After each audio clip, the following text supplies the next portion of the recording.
ओम शांति। आज बाबार 15/9/2020 मुरली। आज के बाबा मुरलीते विशेष बोलছেন যে बच्चे তোমরা शेरनी शक्ति शिव शक्ति হয়ে অন্য ধর্মের আত্মাদেরকেও বোঝাও যে তোমরা নিজেকে পরমাত্মা ভেবো না, নিজেকে আত্মা ভাবো আর পরমপিতা পরমাত্মাকে স্মরণ করো। তো বাবা গ্যারেন্টি করছেন যে তোমাদেরকে পবিত্র বানিয়ে মুক্তিধামে নিয়ে যাবেন। তারপরে আজকে বাবা আমাদেরকে বলেছেন যে তোমরা বিভিন্ন ধর্ম সংস্থাতে গিয়েও সেবা করো, সবাইকে বাবার পরিচয় দাও। তো তোমাদের যে আদি সনাতন দেবী দেবতা ধর্মের আত্মা যারা হবে তারা ঠিক জ্ঞান পেয়ে চলে আসবে তোমাদের কুলে। তারপরে বাবা আজকে আমাদেরকে বলেছেন যে নিজেই পূজ্য নিজেই পূজারী, এটা আমার জন্যে না তোমাদের জন্য এটা গায়ন আছে যে তোমরাই সত্যযুগ ত্রেতাতে পূজ্য হচ্ছ, আবার দাপর যুগে তোমরাই পূজারী হয়ে যাচ্ছ। তো তারপরে বাবা সমস্ত ধর্মের আত্মাদেরকে বললেন, বিশেষ করে সাধু সন্ন্যাসীদেরকে বললেন যে কখনো কোনো আত্মা না ব্রহ্মে লীন হয় না জলে লীন হয়, সমস্ত আত্মার মধ্যে অবিনাশী পাঠ ভরা আছে, সে কখনো বিনাশ হতে পারে না। তো পরম ধামে সব আত্মা বিশ্রাম অবস্থায় বসে থাকে, কিন্তু তার মধ্যে তার পাঠ তো ভরাই আছে। আবার যখন সে আত্মা পৃথিবী মঞ্চে আসবে তখন তার পাঠ তাকে প্লে করতেই হবে। তো এটা অবিনাশী নাটক, এই নাটকও শেষ হবে না আর আত্মার পাঠও শেষ হবে না। তারপরে আজকে বাবা বললেন যে কলিযুগ দুনিয়া চারিদিক থেকেই খারাপ হয়ে গেছে, তো এটাকে তো বিনাশ হতেই হবে। তো এটা বিনাশ হবে, তারপরে সত্যযুগ দুনিয়া আসবে। তো বাবা আবার আজকে বলেছেন যে মাউন্ট আবুতে যে দেলওয়াড়া মন্দির সেটা হচ্ছে তোমাদের চৈতন্য ইয়াদগার। তো একদিকে তোমরা এখানে তপস্যা করছো স্বর্গের রাজাই পাওয়ার জন্যে, আবার ওইদিকে তোমাদেরই জড় প্রতিমা ওখানে তপস্যা রূপে দেখানো হয়েছে, আর উপরে ছাতে স্বর্গের দৃশ্য আঁকা আছে, মানে তোমরা স্বর্গের রাজাই পাওয়ার জন্যে তোমরা তপস্যায় বসে আছো। তো এভাবে তোমাদের এটা অ্যাকুরেট ইয়াদগার আছে। তো এরকম বাবা আজকে অনেক রহস্য খুলেছেন। চলুন এবার আমরা বাবার পুরো মুরলি বিস্তারিতভাবে শুনব। मीठे बच्चे, बाप आए हैं तुम्हें ज्ञान का तीसरा नेत्र देने, जिससे तुम सृष्टि के आदि मध्य अंत को जानते हो। बाबा बोलছেন बाबा এসেছেন আমাদেরকে জ্ঞানের তৃতীয় নয়ন দিতে, আর এর দ্বারাই আমরা সৃষ্টির আদি মধ্য অন্তকে জানতে পারছি। আজকের প্রশ্ন হচ্ছে शेरनी शक्तियाँ ही कौन सी बात हिम्मत के साथ समझा सकती हैं। बाबा जिज्ञेस করছেন যে যারা শিব শক্তি তারা কি একটা ব্যাপার কি একটা কথা খুব সাহসপূর্ণভাবে সবাইকে বোঝাতে পারবে। তো বাবা উত্তরে বলছেন दूसरे धर्म वालों को यह बात समझाना है कि बाप कहते हैं तुम अपने को आत्मा समझो, परमात्मा नहीं।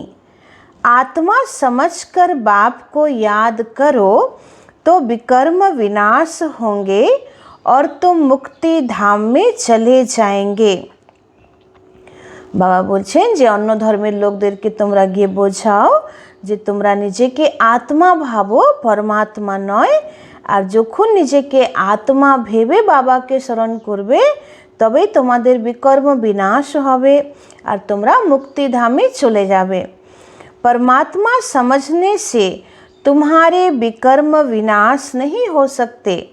যদি তোমরা নিজেকে পরমাত্মা ভাবো তাহলে বিকর্ম বিনাশ হবে না। तो यह बात बहुत हिम्मत से शेरनी शक्तियाँ ही समझा सकती हैं। বলছেন এই কথাটা খুব সাহস রেখে শিব শক্তি शेरनी শক্তিরাই বোঝাতে পারবে। समझाने का भी अभ्यास चाहिए। আজকের মুরলির গান হচ্ছে নয়নহীন को राह दिखाओ प्रभु। আমরা যারা জ্ঞানের নয়ন যাদের কাছে নেই, তো তারা ভগবানের কাছে প্রার্থনা করছে যে আমাদের নয়নহীনকে রাহ তুমি দেখাও। ओम शांति। बच्चे अनुभव कर रहे हैं रूहानी याद की यात्रा में कठिनाई देखने में आती है। भक्ति मार्ग में दर दर ठोकरें खानी ही होती है। अनेक प्रकार के जप तप यज्ञ करते शास्त्र आदि पढ़ते हैं, जिस कारण ही ब्रह्मा की रात कहा जाता है। বাবা বলছেন যে ভক্তি মার্গে মানুষ দরে দরে ঘুরে বেড়ায় এবং বিভিন্ন জপ তপ যজ্ঞ শাস্ত্র পড়ছে, তো এত কিছু করেও তারা সত্য ঈশ্বরের পরিচয় জানতে পারছে না। এই জন্যে এটাকে ব্রহ্মার রাত বলা হয়, অজ্ঞানতার রাত। तो आधा कल्प है रात, आधा कल्प दिन। ब्रह्मा अकेला तो नहीं होगा ना, प्रजापिता ब्रह्मा है तो जरूर उनके बच्चे कुमार कुमारियां भी होंगे, परंतु मनुष्य नहीं जानते हैं।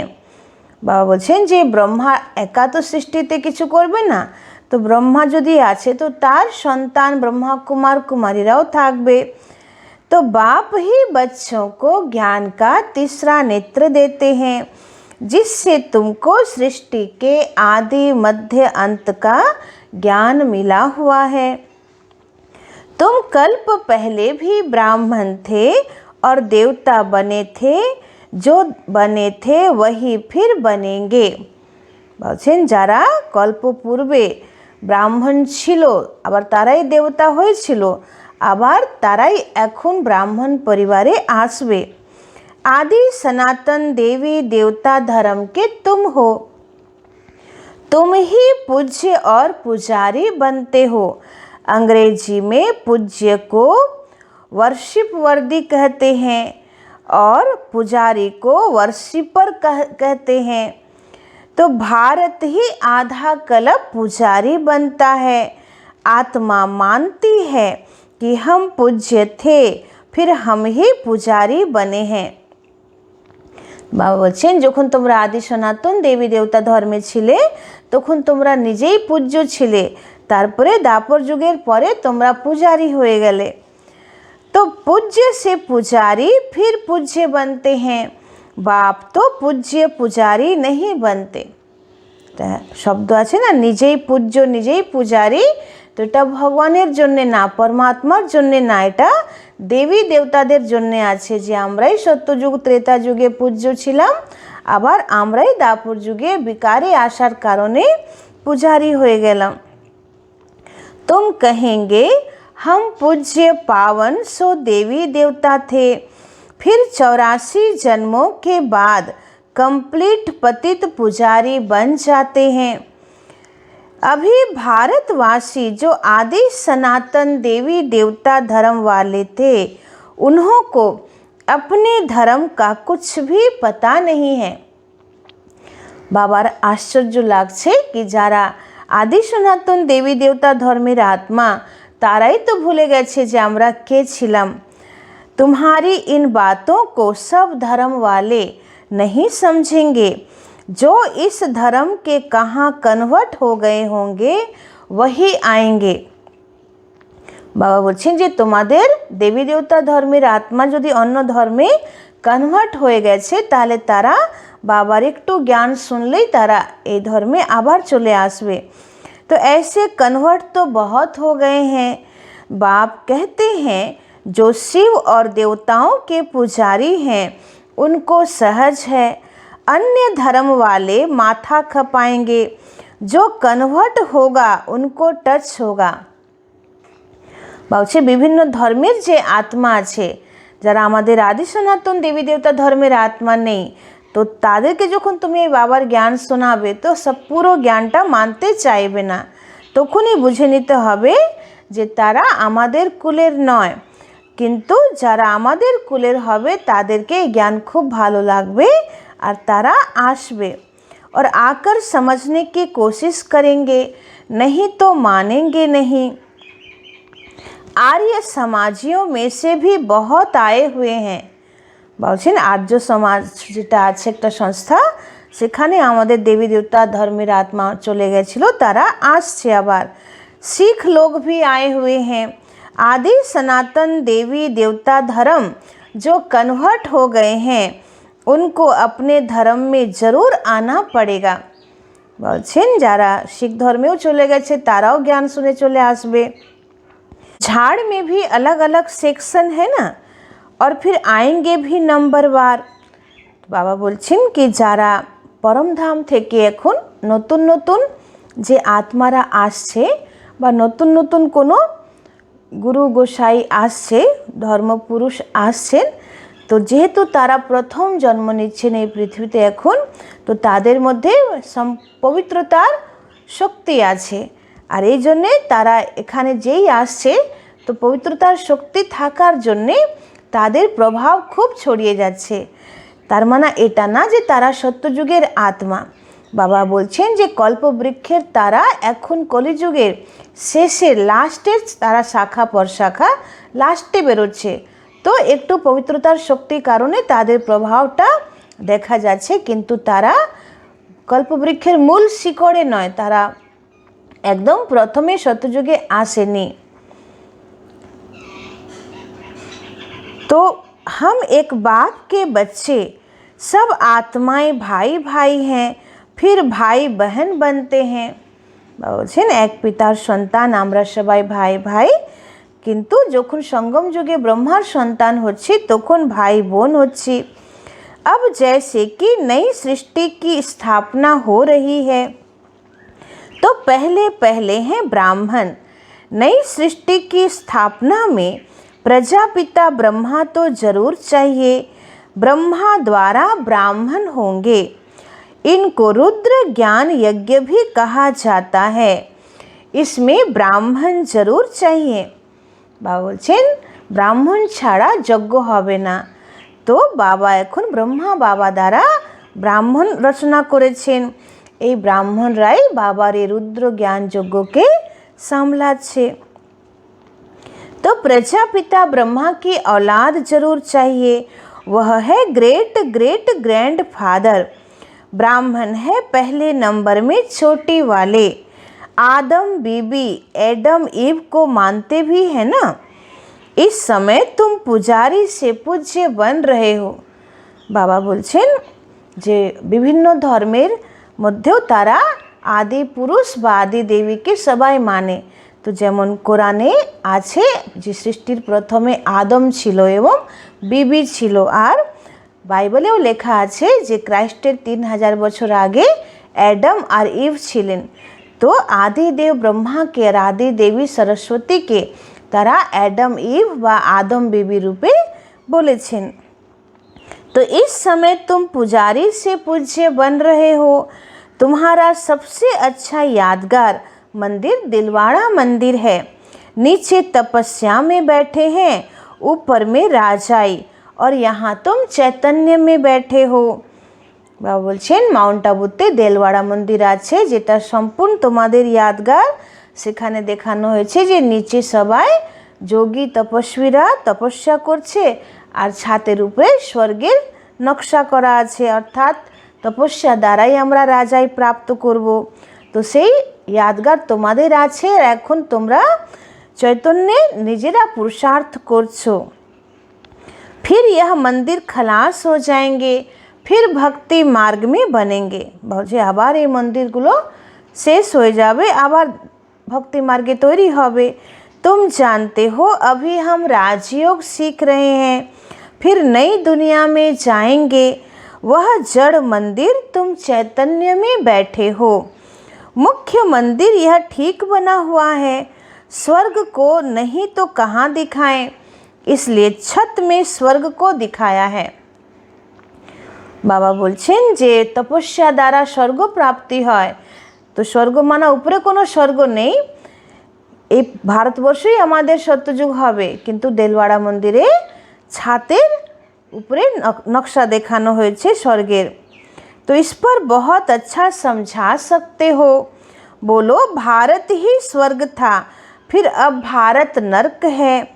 इस धर्म वाले झट समझेंगे, हिंदुओं में भी देखेंगे तो अनेक प्रकार के धर्मों में जाकर पड़े हैं। तुमको बहुत मेहनत करनी पड़ती है निकालने में। बाबा ने समझाया है, अपने को आत्मा समझ मामेकम याद करो बस, और कुछ बात ही नहीं करना चाहिए। जिनका अभ्यास नहीं उनको तो बात करनी भी नहीं चाहिए। बाबा বলছেন যারা ঠিক মতন বাবার জ্ঞানকে মানুষের মনে দিতে পারে না বা ঠিক মতন বোঝানোর অভ্যাস নেই, তারা যেন নতুন নতুনদের কাছে জ্ঞানের কথা না বলে, নাহলে আরও নাম খারাপ হবে যে উল্টো পাল্টা বোঝাচ্ছে। नहीं तो बीके का नाम बदनाम कर देते हैं। अगर दूसरे धर्म वाले हैं तो समझाना चाहिए कि यदि तुम मुक्ति धाम में जाना चाहते हो तो अपने को आत्मा समझो, बाप को याद करो, अपने को परमात्मा नहीं समझो। বলছেন অন্য ধর্মওয়ালাদেরকে বোঝাও যে নিজেকে তোমরা ভগবান ভেবো না। आत्मा समझ बाप को याद करेंगे तो तुम्हारे जन्म जन्मांतर के पाप कट जाएंगे और मुक्ति में चले जाएंगे। तुम्हारा यह मन मना भाव का मंत्र ही बस है। বলছে মনমনা ভাবের মন্ত্র সবাইকে দাও, অর্থাৎ বাবাকে স্মরণ করতে সবাইকে শেখাও, परंतु बात करने की हिम्मत चाहिए। शेरनी शक्तियाँ ही सर्विस कर सकती हैं। सन्यासी लोग बाहर में जाकर विलायत वालों को ले आते हैं कि चलो हम तुमको स्पिरिचुअल नॉलेज देंगे। अब वह बाप को तो जानते ही नहीं, ब्रह्म को ही भगवान समझ कह देते हैं, इसको याद करो, बस यह मंत्र दे देते हैं। বলছে ভারতবর্ষের সাধু সন্ন্যাসীরা বিদেশে গিয়ে তাদেরকে বলে যে চলো ভারতবর্ষের আধ্যাত্মিক জ্ঞান তোমাদেরকে আমরা দেব। তো তারা তো বাবার পরিচয় জানে না, তো তাদেরকে নিয়ে আসে ভারতবর্ষে, আবার তাদেরকে ব্রহ্মের জ্ঞান দেয় যে ব্রহ্মকেই ভগবান ভাবো এবং তাকে স্মরণ করো। তো जैसे किसी चिड़िया को अपने पिंजरे में डाल देते, মানে নিজের মতে অন্য ধর্মের আত্মাদেরকে ঢেলে দিচ্ছে। তো বাবা বলছে যেমন খাঁচার মধ্যে পাখিকে ঢেলে দিয়েছে। तो ऐसे ऐसे समझाने में भी टाइम लगता है। बाबा ने कहा था हर एक चित्र के ऊपर लिखा हुआ हो शिव भगवान वाच। বলছে প্রত্যেক প্রদর্শনী চিত্রের উপরে যেন লেখা থাকে শিব ভগবান ওয়াচ। তো এটা ডাইরেক্ট ভগবানের কথা, এটা কোনো মানুষের কথা নয়। तुम जानते हो इस दुनिया में धनी बिगर सब निधन के हैं, पुकारते हैं तुम मात पिता। अच्छा इनका अर्थ क्या है? বাবা বলছে সবাই এখন নির্ধন হয়ে আছে, অনাথ হয়ে আছে, এজন্যে বলে तुम मात पिता हम बालक तेरे। अच्छा उसका अर्थ क्या है? ऐसे ही बोलते रहते हैं तुम्हारी कृपा से सुख घनेरे। বাবা বলছেন ভক্তি মার্গে মানুষ ভগবানকে বলছে, ডাকছে যে তুমি মাত পিতা, আমরা তোমার সন্তান, তোমার কৃপাতেই আমাদের এত সুখ আছে। কিন্তু মাত পিতা হয়ে ভগবান কি সুখ দিচ্ছেন এটা কেউ জানে না। अब बाप तुमको स्वर्ग के सुख के लिए पढ़ा रहे हैं, जिसके लिए तुम पुरुषार्थ कर रहे हो। जो करेगा वह पाएगा। इस समय तो सब पतित हैं। पावन दुनिया तो एक स्वर्ग ही है, यहाँ कोई भी सतो प्रधान हो न सके। सतयुग में जो सतो प्रधान थे वही तमो प्रधान पतित बन जाते हैं। क्राइस्ट के पिछाड़ी जो उनके धर्म वाले आते हैं तो वह तो पहले सतो प्रधान होंगे ना। बाबा बोलছেন যে যেমন ক্রাইস্ট আসলেন, তো ক্রাইস্টের পিছন পিছন তার ধর্মের যে আত্মা, খ্রিস্টান ধর্মের আত্মা, তারাও পরমধাম থেকে নিচে নামতে শুরু করে দেয়। তো তারা যখন প্রথম পরমধাম থেকে আসছে তো তাদের ধর্মের আত্মা সবাই পবিত্র আছে, শতপ্রধান আছে। তো এইভাবে পবিত্র আত্মারাই উপর থেকে নিচে নামে। তো প্রথম 2-4টে জন্ম তারা দুঃখ পায় না এবং খুব ভালো তাদের মধ্যে সংস্কার সব কিছু খুব সুন্দর দেখা যায়। আর তাদের উপরে তখন কোনো বিকর্মের लेप छेप नहीं। तो जब लाखों की अंदाज में होते हैं तब लश्कर तैयार होता है, फिर लड़कर बादशाही लेते हैं। बस एरकम एक एकटा धर्मेर आत्मा যখন লক্ষ লক্ষ সংখ্যায় নিচে চলে আসে তখন তারা একত্র হয়ে তখন सिंहासन पावार जन्य लड़ाई करे, युद्ध करे। भारत जब स्वर्ग था तो उन जैसा पावन खंड कोई होता नहीं है। बाकी सब धर्म कोई स्वर्ग में थोड़े ही आते हैं। बाबा बोलছেন যে অন্য ধর্মের তাদের সুখও কম এবং দুঃখও কম, কিন্তু আমাদের আদি সনাতন দেবী দেবতা ধর্মের মতন কেউ এত সুখ পায় না। তো আমরা প্রচণ্ড সুখ পেয়েছি পুরো আধা কল্প, আমাদের সুখের সীমা নেই, এত অপরন্ত সুখ সত্যযুগে আমরা পেয়েছি। তাই বাবা বলছেন যে ভারতের মতন অন্য কোনো খণ্ড এরকম নেই যারা এত পবিত্র হবে, ভারতবর্ষই এত পবিত্র খণ্ড।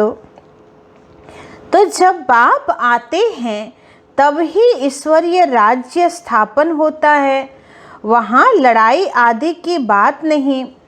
सत्ययुगे लड़ाई झगड़ा होबे ना, लड़ना झगड़ना तो पीछे शुरू होता है। भारतवासी इतना नहीं लड़े हैं, थोड़े आपस में लड़कर अलग हो गए हैं। बाबा बोलছেন যে ভারতবাসীরা এত লড়াই ঝগড়া করেনি, হয়তো কিছুজন লড়াই করে তারা আলাদা হয়েছে। द्वापर में एक दो पर चढ़ाई करते हैं, तो यह चित्र आदि बनाने में भी बड़ी बुद्धि चाहिए। यह भी लिखना चाहिए कि भारत जो स्वर्ग था सो फिर नरक जैसा कैसे बना है। বলছেন তোমরা চিত্রতে লিখে দাও যে ভারত যে এত উঁচু স্বর্গ ছিল সে কেন এভাবে নরক হয়েছে। तो आकर समझो, भारत सदगति में था, अब दुर्गति में है। अब सदगति को पाने के लिए बाप ही नॉलेज देते हैं।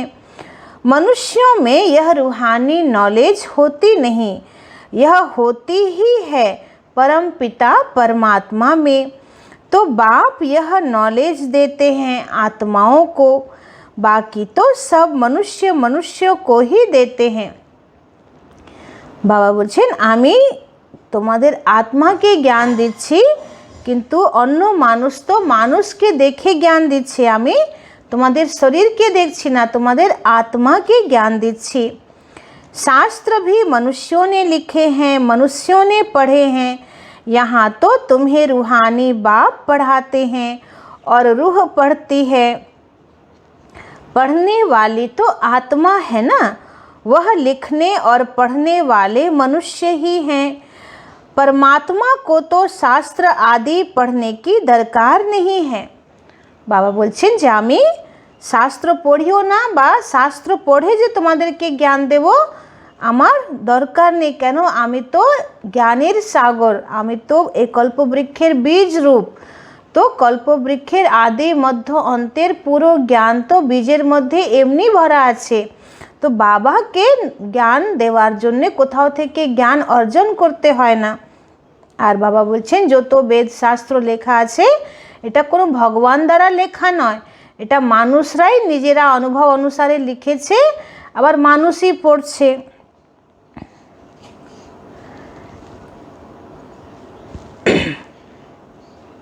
तो परमात्मा को तो शास्त्र आदि पढ़ने की दरकार नहीं।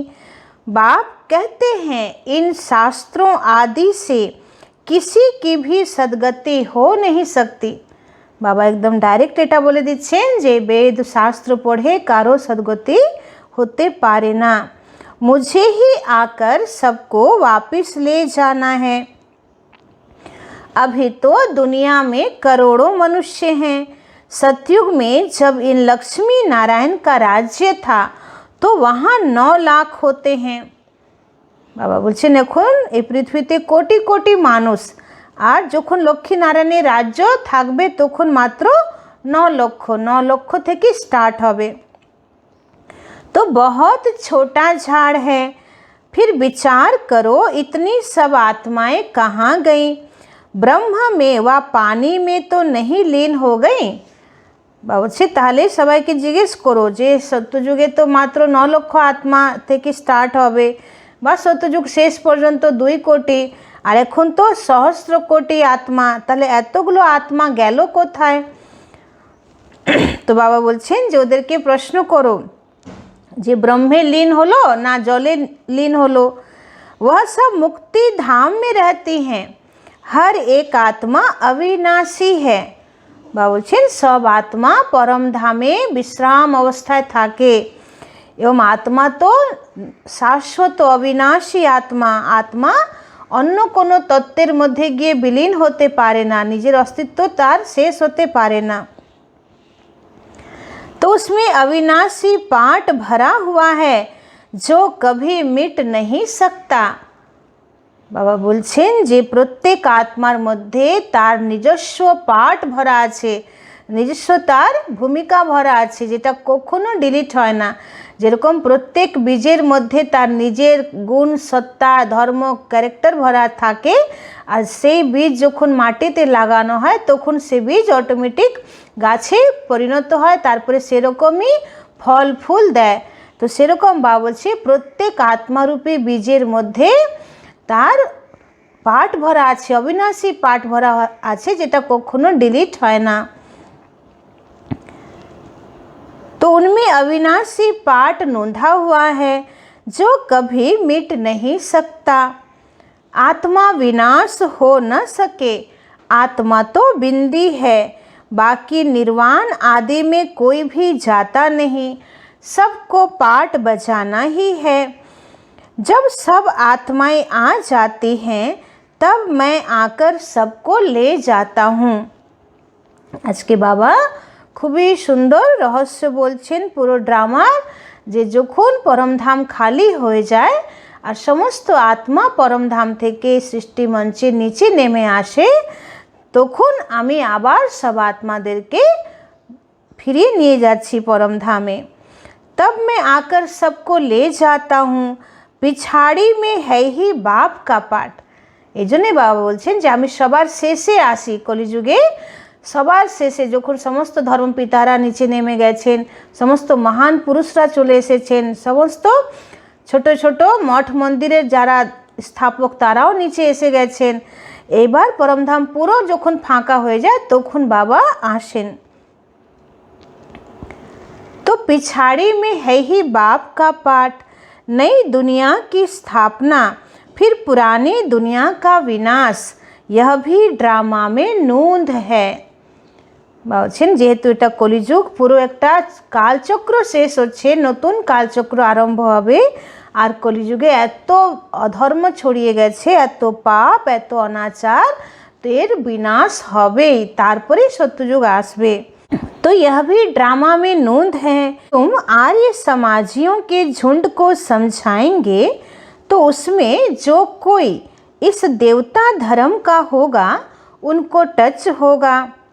আবার বাবা আর্য সমাজীদেরকে মনে করছেন যে তাদেরকে তোমরা বোঝাও, তাদের মধ্যে যে দেবতা কুলের আত্মা হবে তারা ঠিক বেরিয়ে আসবে।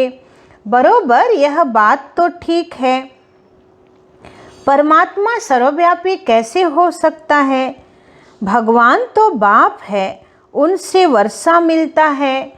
कोई आर्य समाजी भी तुम्हारे पास आते हैं ना, उनको ही सैपलिंग कहा जाता है। तुम समझाते रहो, फिर तुम्हारे कुल का जो होगा वह आ जाएगा। বলছে এরকম তুমি বিভিন্ন ধর্ম সংস্থায় গিয়ে বাবার এই জ্ঞান দিতে থাকো, তোমাদের কুলের যে আত্মা হবে তারা ঠিক বেরিয়ে যাবে। तो भगवान बाप ही पावन होने की युक्ति बताते हैं। भगवान उवाच माम एकम याद करो, मैं पतित पावन हूँ, मुझे याद करने से तुम्हारे विकर्म विनाश होंगे और मुक्ति धाम में आ जाएंगे। भगवान स्वयं बोलছেন যে হে আত্মা, আমি তোমার পিতা, তুমি আমাকে স্মরণ করো, আমি গ্যারেন্টি করছি আমি তোমার সমস্ত পাপ ভস্ম করে দেব। और तुमरा मुक्ति धामे चले आसबे। तो यह पैगाम सब धर्म वालों के लिए है। बोलो, बाप कहते हैं देह के सब धर्म छोड़ मुझे याद करो तो तुम तमो प्रधान से सतो प्रधान बन जाएंगे। मैं गुजराती हूँ, फलाना हूँ, यह सब छोड़ो, अपने को आत्मा समझो और बाप को याद करो। बोलছেন যে আমি গুজরাটি, আমি মারাঠি, আমি বাঙালি, তো বলছে এসব আর ভেবো না, তুমি তো আত্মা, এগুলো তো তোমার দেহের ধর্ম। যখন তুমি পৃথিবীতে আসলে আর যে বাড়িতে তুমি জন্ম নিচ্ছ, যে কুল জাতিতে জন্ম নিচ্ছ, তো সেখানকার লেবার লেগে যাচ্ছে, কিন্তু আত্মা তো জাতি ধর্ম বর্ণ থেকে আলাদা।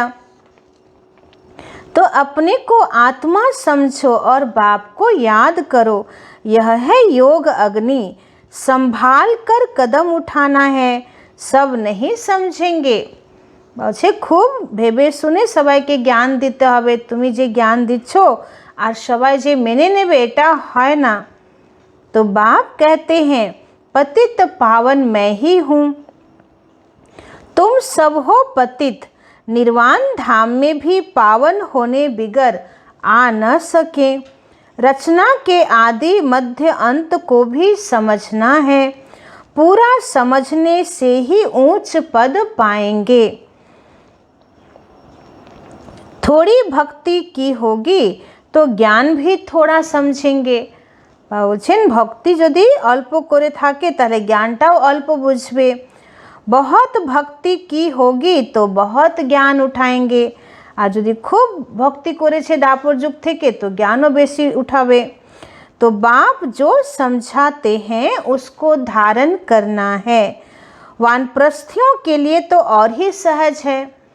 বলছেন যারা বৃদ্ধ তাদের জন্য তো আরও সোজা, কেন সমস্ত সাংসারিক দায়িত্ব থেকে তারা এখন একটু মুক্ত হয়েছে আর কোনো কাজের চাপ নেই, মন বুদ্ধি ফ্রি আছে, তো তারা বেশি বাবাকে স্মরণ করতে পারে, বেশি জ্ঞানের মনন চিন্তন করতে পারে।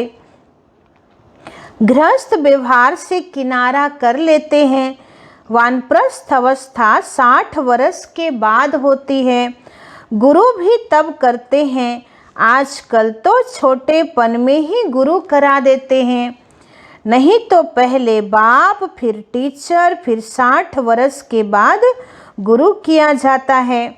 বলছে আজকাল তো ছোট্টবেলায় গুরু করিয়ে দেয়, না হলে আগে তো মাত পিতার পালনা নেবে বাচ্চা, তারপরে পড়াশোনা করবে, টিচার দরকার, তারপরে সংসার জীবন, তারপরে 60 বছরের পরে গুরু, কিন্তু এখন তো ছোটবেলায় গুরু করে দিচ্ছে। तो सदगति दाता तो एक ही बाप है, यह अनेक गुरु लोग थोड़े ही हैं, यह तो सब पैसे कमाने की युक्तियां हैं, सतगुरु है ही एक, सबकी सदगति करने वाला। বাবা বলছেন যে এখন যারা গুরু গোসাই তারা বিভিন্ন ধর্ম পুস্তক বা বেদ শাস্ত্র শুনিয়ে তারাও পয়সা ইনকাম করছে, তো আসল যে সদ্গতি দাতা সে তো হচ্ছেন এক বাবা। तो बाप कहते हैं मैं तुमको सब वेदों शास्त्रों का सार समझाता हूँ। बाबा বলছেন আমি তোমাকে সমস্ত বেদ শাস্ত্রের সার বোঝাচ্ছি। तो यह सब है भक्ति मार्ग की सामग्री, सीढ़ी उतरना होता है, ज्ञान भक्ति और फिर भक्ति का है वैराग्य। जब ज्ञान मिलता है तब ही भक्ति का वैराग्य होता है, इस पुरानी दुनिया से तुमको वैराग्य होता है, बाकी दुनिया को छोड़ कहाँ जाएंगे। বাবা বলছেন যে এখন পুরনো দুনিয়া থেকে তোমরা মনে মনে একদম বৈরাগ্য নিয়ে এসেছো, কিন্তু দুনিয়া ছেড়ে আমরা কোথায় যাব, পুরুষার্থ এই দুনিয়াতেই করতে হবে। তো যতক্ষণ আত্মা পুরো পবিত্র না হচ্ছে, যতক্ষণ আমরা পুরুষার্থ করে বাবা থেকে পুরো বর্ষা না নিচ্ছি, ততক্ষণ তো আমাদেরকে এখানেই থাকতে হবে। तो तुम जानते हो यह दुनिया ही खत्म होनी है, इसलिए अब बेहद की दुनिया का संन्यास करना है। বাবা বলছেন যে আমরা জানছি যে কিছুদিনের মধ্যেই এই দুনিয়া শেষ হয়ে যাবে। এই জন্য আগে থেকে আমরা মন বুদ্ধি সরিয়ে নিয়েছি আর পুরো এই দুনিয়ার প্রতি আমাদের সন্ন্যাস ভাব এসে গেছে। পবিত্র বননে বিগর ঘর যা না সকে। বা বলছেন যতক্ষণ তোমরা পূর্ণ পবিত্র না হচ্ছ ততক্ষণ परमधाम रूपी बाड़ी যেতে পারবে না।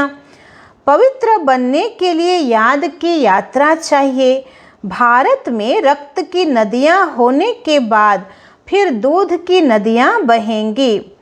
বলছেন ভারতবর্ষে রক্তের নদী আগে বইবে, তারপরে দুধের নদী বইবে। विष्णु को भी क्षीर सागर में दिखाते हैं। এই জন্যে বিষ্ণুকেও ক্ষীর সাগরে দেখানো হয়। এক হচ্ছে বিষয় সাগর যেটা কলিযুগের প্রতীক, আর এক হচ্ছে ক্ষীর সাগর যেটা সত্যযুগের প্রতীক, মানে যেখানে চারিদিকে সুখ শান্তি আছে, ঘি দুধের নদী বইবে। মানে সত্যি করে ঘি দুধের নদী বইবে না, কিন্তু এত অপরন্ত মাত্রায় থাকবে, প্রচুর মাত্রায় ঘি দুধ থাকবে। तो समझाया जाता है इस लड़ाई से ही मुक्ति जीवन मुक्ति के गेट खुलते हैं। बाबा बोलছেন এই মহাবিনাশের দ্বারাই मुक्ति एवं जीवन मुक्तिर गेट खुलबे। जितना तुम बच्चे आगे बढ़ेंगे उतना ही आवाज निकलता रहेगा।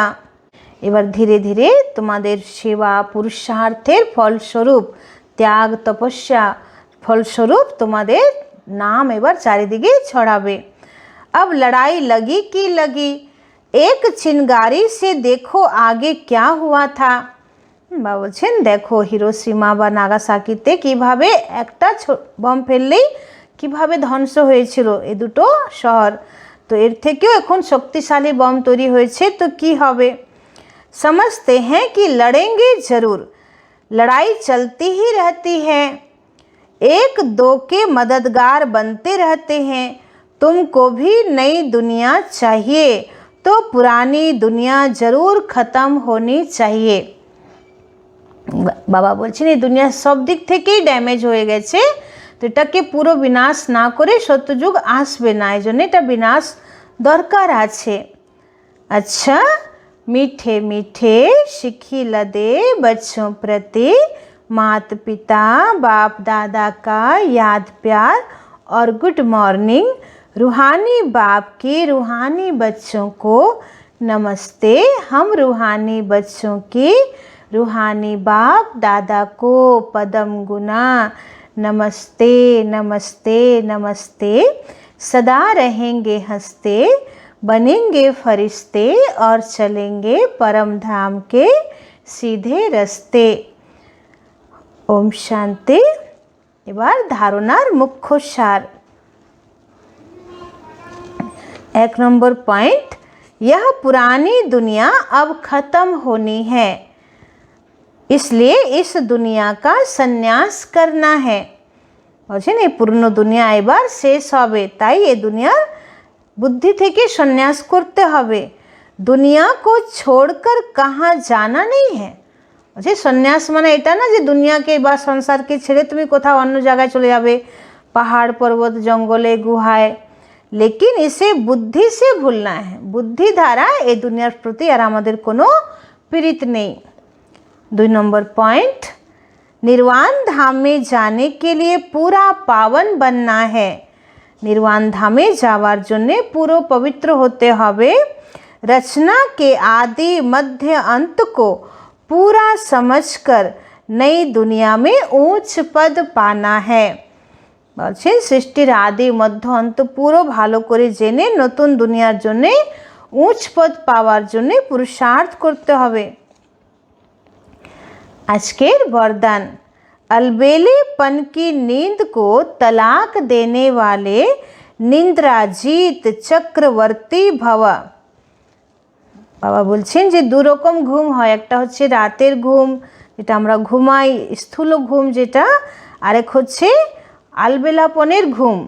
তো আলবেলাপনের ঘুমকে তালাক দাও আর নিদ্রাজিত চক্রবর্তী হও।